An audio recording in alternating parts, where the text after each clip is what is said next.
Introducing the Italian Grape Geek program, a new and original approach to Italian wines. IGG, as it's fondly known, is a book, a podcast, an online theory course, and an in-person tasting course. Our pocket-sized book briefly introduces 80 grapes with benchmark producers, helping you find and taste these great wines on your own. Space to make your own notes makes the book a personal record of your Italian wine journey. No time to read?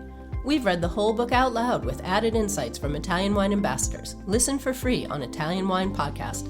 Obsessed with Italian wine? Take the super accessible online theory course. Get certified as an Italian grape geek. Want more?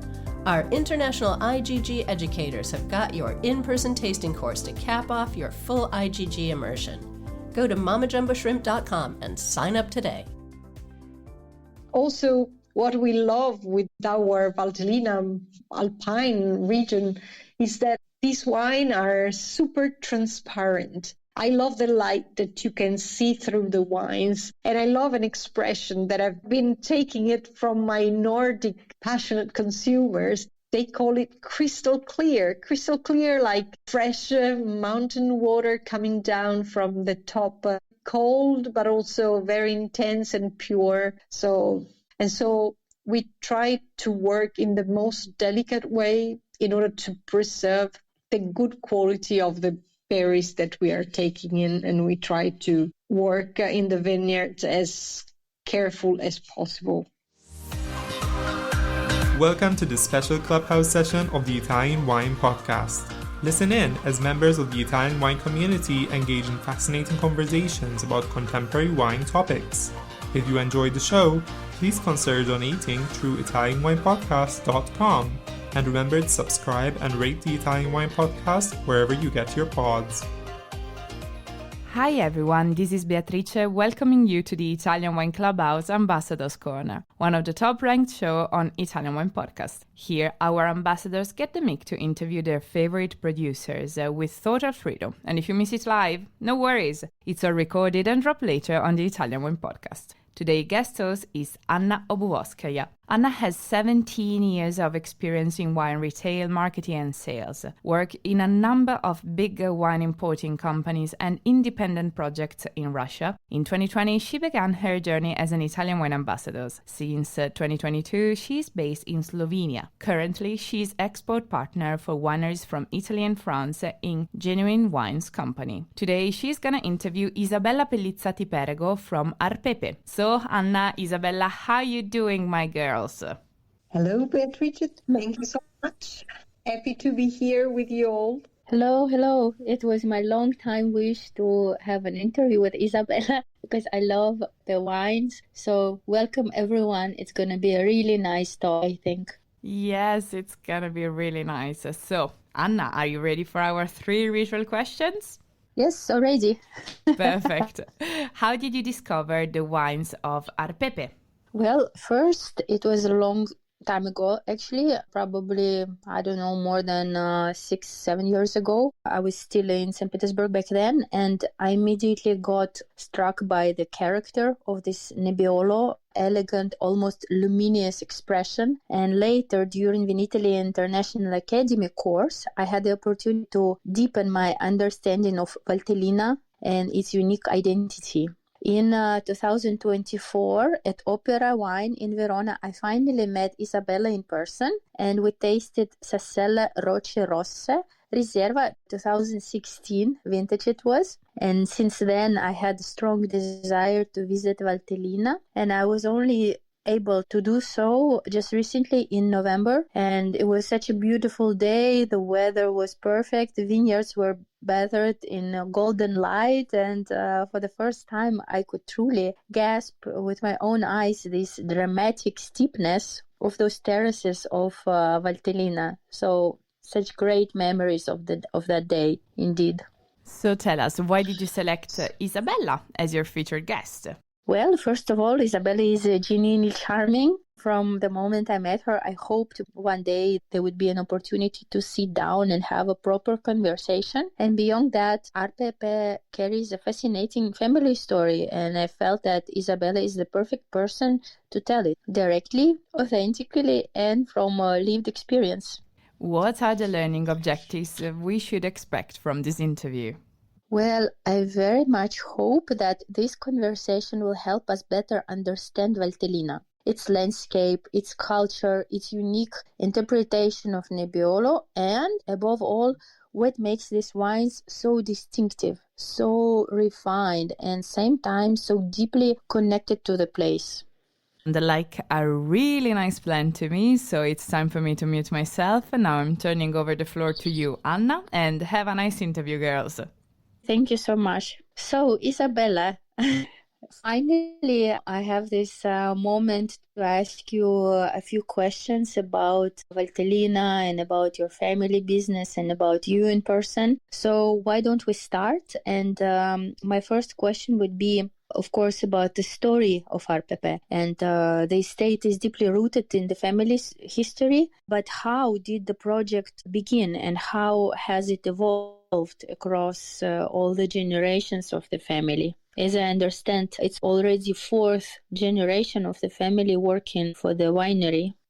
Thank you for this beautiful question. So, first of all, I think we should be able to speak about ARPEPE, talking briefly about the valley, because it's really, really a unique valley. Valtellina.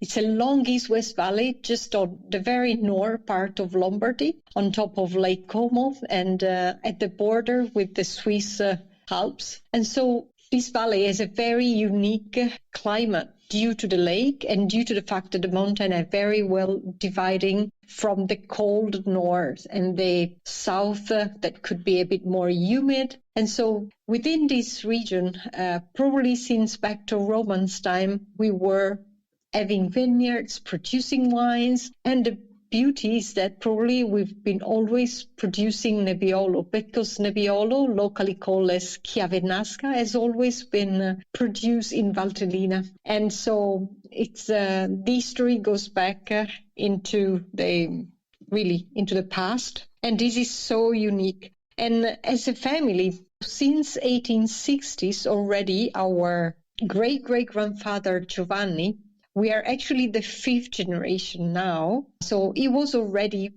having his own vineyards, making his own wine and selling them, especially to Switzerland, because Valtellina was part of Switzerland for a certain time, actually from 1512 up to Napoleon time. And because the Swiss did conquer Valtellina just because of wine, in that moment in time, the Valtellina vineyards were actually bigger than ever. Apparently, they were above 5,000 hectares in total. Believe it or not, we dropped down to 3,000 after the Second World War. And then today, we have left only 750 hectares in total as a region. Within all these changes, we've been passing from the great-great-grandfather who was already producing his wine and selling them to the son of Giovanni, Arturo, our grandfather, who actually decided to give a name to the winery that became Arturo Pelizzatti. And the company stayed under that name until 73, when the grandfather was working, with the great-grandfather was working with the grandfather, and then with my father, Arturo. So we have always been having the name change from Arturo, Guido. Guido was the grandfather. Our father was Arturo. Fun enough, one of my two brothers is Guido, and his son is Arturo. So nice tradition. It's not a wide choice of names, but yes, it's a beautiful. Yes, we try to preserve also the legacy with the name, and so the brand as Arturo Pelizzatti was made by the great-great-grandfather Arturo, and then remained as under this brand until 73, when suddenly our grandfather Guido suddenly got sick. Our father was the only child working with him in the winery at the time, with other people in the family just interested in other things. And so dad and granddad decided together that the best solution, just in order to divide, was to sell. They sold the cellar itself, they sold the old brand, Arturo Pelizzatti, but thankfully not the vineyards. Vineyards, like a big cake, were just divided into the family, and was thanks to this that our father, with his own vineyards only, was able to start again, much smaller, of course, because the vineyard before were temporarily rented for a minimum of 10 years. So he got them back. And after 10 years, at the end of the vintage 83, and so from vintage 84, he decided to restart. And thankfully was able to rebuy the only part of the cellar that is still alive, let's say. And he created a new brand, ARPEPE, from Arturo Pelizzatti Perego, the initial of his name, to be able to restart. So we always say that we were born in 1860s, reborn in 84, and then we brought up in 2004 because in 2004, unfortunately, also our father, Arturo, suddenly got sick like his father, and then he left us. But thankfully, at that time, both myself and my little brother, Emanuele, were already inside the cellar to be able to support and proceed. And so we were joining already our mom that before was the only one working with our father for a few years. And then Guido, the other brother, the middle brother, because Emanuele is the youngest and I'm the eldest and Guido is in between us, he decided to support us as well. He's always been the best person taking after communication, website, all the important piece in communication. And so it's very important to be working together. Yes, it's really a fascinating story. It's a long story, definitely, of the family, but then how through generation, how from your origins, from your roots, the story continues. I think this is a very Italian, the story of the entire Italy, let's say, keeping tradition, keeping the heritage of the family, something very Italian, I think, from the stories that I know. But if I may ask, you grew up in the winery, but what is your first, if you can say, of the vineyards, of the winery, as a child, what was your first life memory, making wine or being in the vineyard? Or Well, I was born just above the cellar in front of the vineyard. So I still remember since I was... I cannot forget the beautiful smell of the grapes, the beginning of the fermentation in the harvest time. So everything was flooding with the smell of grapes. And this was part of the memory since I was super little. And so probably in the back of my mind, I knew that at some point I would have been taken care of. But I have to say that our father has been very generous and never been forcing any of the three of us to be supporting him. So he allowed us to do our own, experience also in school. That was also a big freedom. And that's probably why every one of the three of us is now together in this project, because we had the possibility to think with our own brain and choose. Yes. Have you ever think of doing something else but wine? Was it ever your idea doing something else? Have some other occupation not connected professionally with the winery? Well, I did a classical lycée, a classical school, and I was always very much into languages, I have to say. And for a moment, I was thinking that I would have loved to study a bit more in-depth languages with, of course, English. I did Latin and Greek that unfortunately are not very easy to use today. But for sure, languages were always interesting for me. And Then science was also very important. So I decided to do food science and technology studies, taking then a master in enology. And I found a way to use English inside my business because, of course, I wanted to be able to bring my wines all over the world. And so I've always been trying to speak and improve my English. And thankfully, during the studies, I managed to spend some time abroad. I also did the Erasmus in Ireland.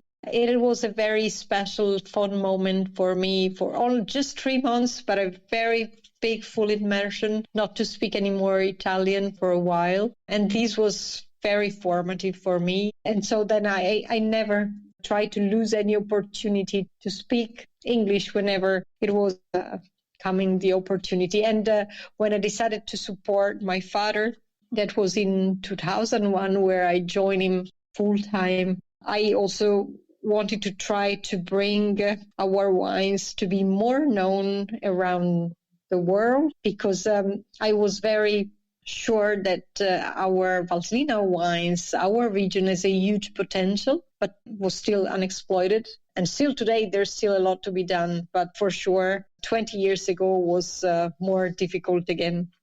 Yes, well, I say that you did a great job promoting Valtellina because I think ARPEPE in many markets is, if not the only, but let's say the main wine producer or the most famous from Valtellina in many, many markets around the world. So it's flagship of Valtellina in many ways. So you did a great job being an ambassador of your region and of your family heritage and particular approach. Well, definitely, as I mentioned that in my case, ARPEPE was the first Valtellina wine I've ever tasted.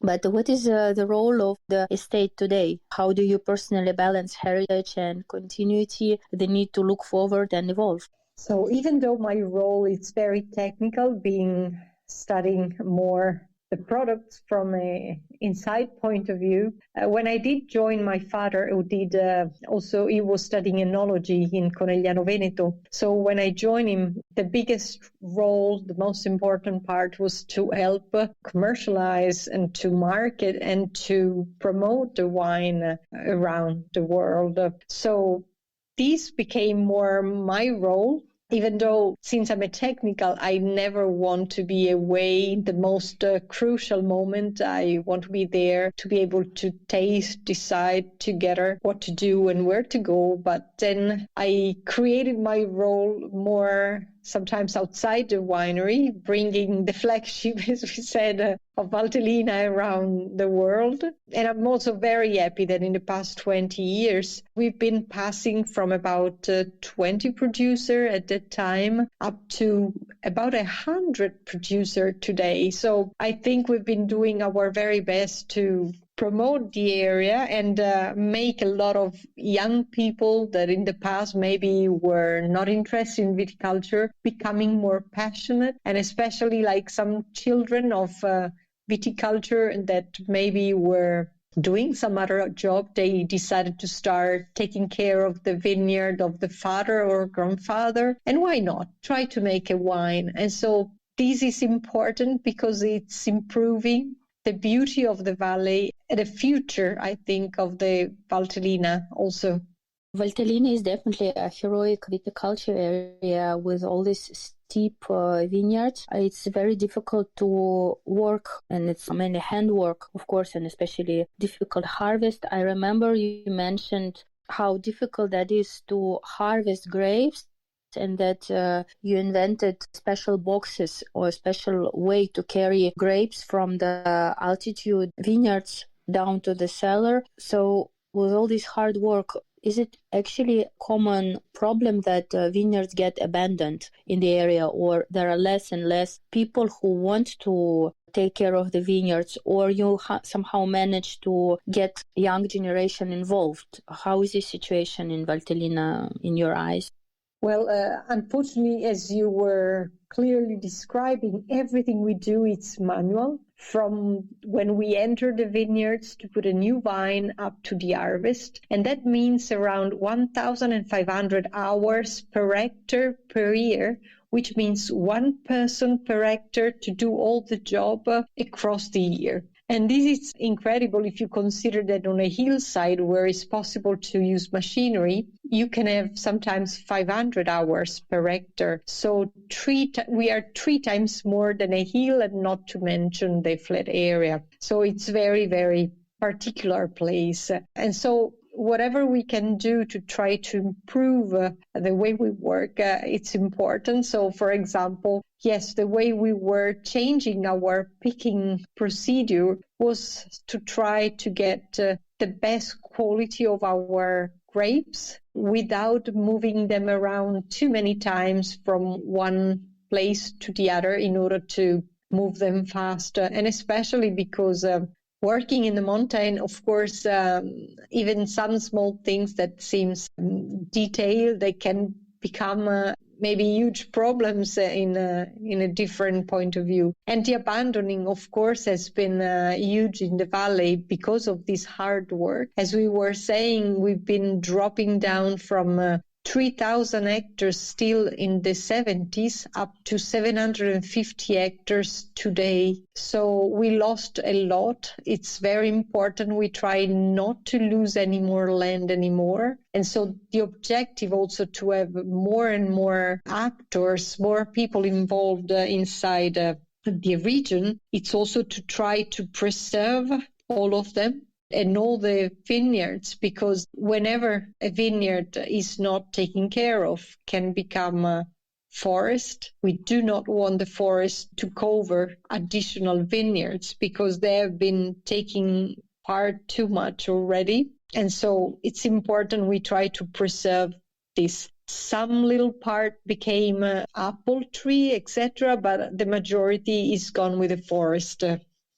Yeah, the territory is absolutely magnificent. It's a very unique area because all the vineyards are facing in the same direction, and it's a very sunny area also. When I visited, it was a sunny day, but then I was told it's not a coincidence that you actually, in Valtellina, you actually get a lot of sunny days. It's one of the sunniest valleys in the Alps, plus the influence of the lake, which is not directly close to Valtellina, but air flows in that direction. So the airflow brings this warmth from the lake. So I remember seeing cacti in the vineyards, which is quite unusual and surprising for an alpine area. I expect cacti in Sicily, but not in Alps. How interesting. Yes, it's a very unique climate. And being along East-West Valley, we have only the north part, Rhetic Alps, facing south with vineyards that are all terrace, because everything has been created really destroying the rocks on the mountainside, making the dry stone walls, and then filled up with a little bit of soil around. And if that was not enough, they were bringing the soil back up on their shoulder. And so it's a very, very unique area. Believe it or not, if we should put linear all the terraces, we would reach 2,500 kilometers of walls, like from Sondrio up to Helsinki in terms of wall. Wow. How many generations and generations have been working on it. But also, because of the stones are getting inside the heat of the sunshine and they are reflecting overnight. So we have more or less the same sunlight as the Sicilian islands, and that's why we do have cactus, the prickly pear, the Ficcidindia that we do have in our vineyards. And these cactus are staying there all over the year. They just change shape across the temperature, but they remain constantly. And it's really, really unique because also the breeze, the breva, it's called, this wind blowing from the lake towards east every day. It's helping, taking away the extra humidity in the area and mitigating very much the climate to a unique terroir.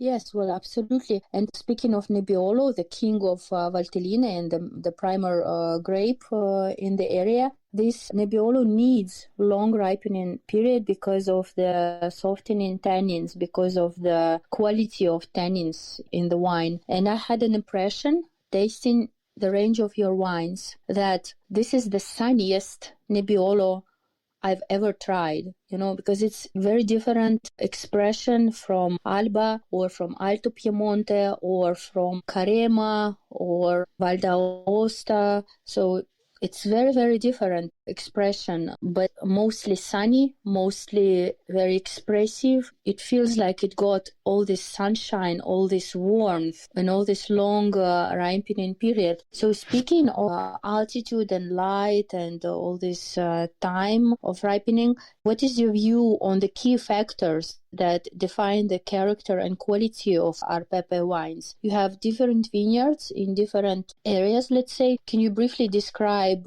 key factors? Yes, of course. In Valtellina, we do have also 5 historical areas, talking the Valtellina Superiore DOCG area, Sassella, Grumello, Inferno, Valgella, and Maroggia, with few small additions as Valtellina Superiore around and in connection in between without the historical denomination. These vineyards are going from the bottom of the valley, which is about 300 meters, up to normally 600, 700 and something for the Valgella, that is the most higher part. And it's very, very unique. I always see at those beautiful areas like a very small Burgundy for Valtellina, because we try to get the best quality out of every single vineyard. And this is so important because what we try to achieve is to get the best character out of every single vineyard. Sometimes we joke that we should make a wine from every single terrace as an extreme. That could be an extreme, but just to tell you interesting. How different every single part is. And our production is actually concentrated in the 3 central part, because we have just above 15 hectares in between Sassella, where we own the majority, then Grumello area, and Inferno. And even though we are talking about vineyards that are in between them, we have less than 10 kilometers, they are so different one from each other, but inside the same area, in between elevation, you can see different characteristics. And so that's really the beauty of what we do, beside the vintage that are different. But generally speaking, the type of soil that we have across the valley, it's quite similar because of the way the terraces have been done, really destroying the rocks on the mountainside. It's a very poor soil. It's an acidic soil where the pH, so it's low, but also we have nearly no clay inside the soil, which is something very different from Piemonte, from the Langhe, where instead the soil is much more with a higher pH and richer. Our soil, it's very sandy, very granite and schist kind of soil, and the roots need to go very down to get the nutrients and the water. But because of that, apparently that Nebbiolo has been loving this terroir and has been growing constantly super well. Also, roots are going meters down, normally the length of the wall, down to get nutrients. Then what is so incredible, it's really the microclimate that you get inside a portion of the vineyard because of the wind. We also have, it's a long east-west valley with many perpendicular valley in between that bring in and out warm or cold from the north or the south. And so it's always fascinating to see even vineyards that are far away, less than 1 kilometer, are completely different. And they are all south exposed, but for example, Inferno, it's the one a little bit more sheltered, so there's less wind. And in Inferno area, where it's also super steep and it's very dramatic sometimes to grow also, so it's a hell working in there beside the heat that you're getting inside the vineyards. You get always a lot of power, a lot of balsamic notes, a lot of character, a lot of depth for sure. In Grumello area, that is just beside the Inferno, it's beautiful because you normally get a bit more deeper topsoil. In our Grumello, we see always the wines are becoming a bit more approachable, a bit more easy to reach, to express. sometimes they seem even sweet, even though they are not, but because the fruit is always a bit kind of warmer and more approachable, easy to approach, even for sometimes Nebbiolo beginners. And then we go in Sasella, where we have very little topsoil and lots of rocks underneath. So the amount of rocks always come out from the wine constantly. And it can be a bit more irony, like we have in our Roche Rosse, the biggest single vineyard that we have in Sasella, where the iron, meaty finish into the wine is always super evident. Yes, absolutely. We've tasted together with you in November, and I remember this feeling as of a beaten cheek, as if you bite yourself or bite your tongue. It's this kind of irony or bloody feeling in the mouth, which is in Nebbiolo, it's actually very charming with all this balsamic character of dry herbs, alpine character together with a particular structure, very rich, concentrated wine. It makes absolutely beautiful combination, such a beautiful and standout wine of Sasella. I loved it absolutely. Thank you. I think, the rocks and also the fact that our vineyards in Sasella are slightly higher, so they get a bit more windy. They take benefit also of the Bernina mountain just behind the Valmalenco Valley, that it's the closest to the vineyards. You always get this alpine character, this floral, sometimes even a lot of herbs like sage or rosemary. So a lot of aromatic herbs come through the wines as well. Also, what we love with our Valtellina alpine region is that these wines are super transparent.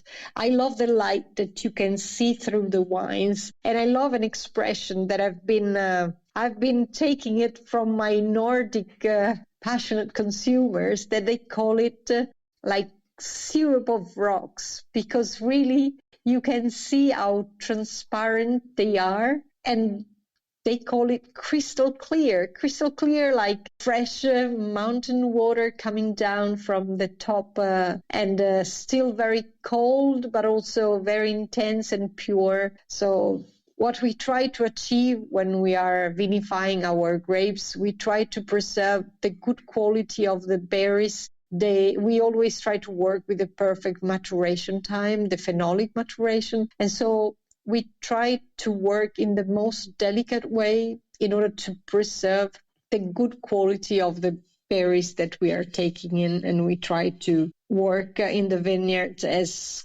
careful as possible. It's such a great metaphor about the wine. I agree. Thank you for mentioning the technological process of the winemaking.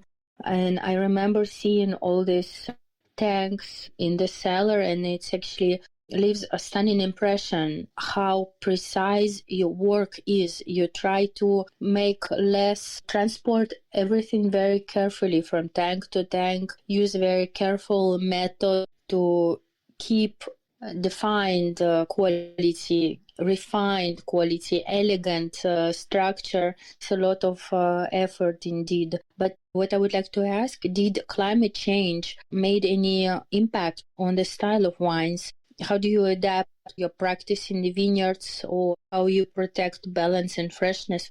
Well, we did face some climate change too in Valtellina. Sometimes it's been positive for the way we've been achieving a better phenolic maturation. Our tannins are much more refined and mature today than they were 30 years ago, for example. But what we feared the most are these kind of monsoon rains, when we get the water of a month in a couple of days or in a couple of hours, and then the risk of the walls, the terrace to collapse, it's also huge. And also we have hailstorms. Hailstorms, it's one of the biggest risks across summer. And especially in the old days, they were coming like a leopard here a bit, but not there and not beside. So it was always a challenge, but today is becoming more extreme, because sometimes the shock of temperature in between a few hours can be dramatic. And so we need to be very careful on this. For sure, also, the managing of the water in the future can be another challenge, because we have been facing some vintages recently, like 22, where we were having less water than in the past. So we will have to work very carefully on several points, but we are prepared to do so because we love our region, our vineyards, and we will try our very best. Yes, it does sound very dangerous with all this heavy rain. In Valtellina, it might be very serious consequences of the heavy rain. Absolutely. Well, I don't know, our interview goes so fast and I still have some questions to ask, but we've been already talking quite some time. What I would like to ask you is not exactly about your wines, but actually about the area. When you explain Valtellina to the people who never been there, I know you travel a lot and you're a great communicator for your region. When you tell them about Valtellina, what is the main thing people have to know about your region? Maybe not only about wine, but something particular you tell them to make them understand the soul. So Valtellina, it's a beautiful alpine region. It's still a bit remote, if you like, in comparison to some other areas, which is also helping the beauty of this area, because we are out of the mainstream as some other areas. And there's lots to be done. I mean, Valtellina has always been more known for the mountain works, the mountain sports, skiing, cross-country, and a lot of other things that can be so much enjoyed also during all over the year for beautiful trekking from the top peak up to the medium valley across the vineyard, and even by the river, because there is a beautiful also pedestrian cycling path that runs across at the river that flows from the mountain in Bormio area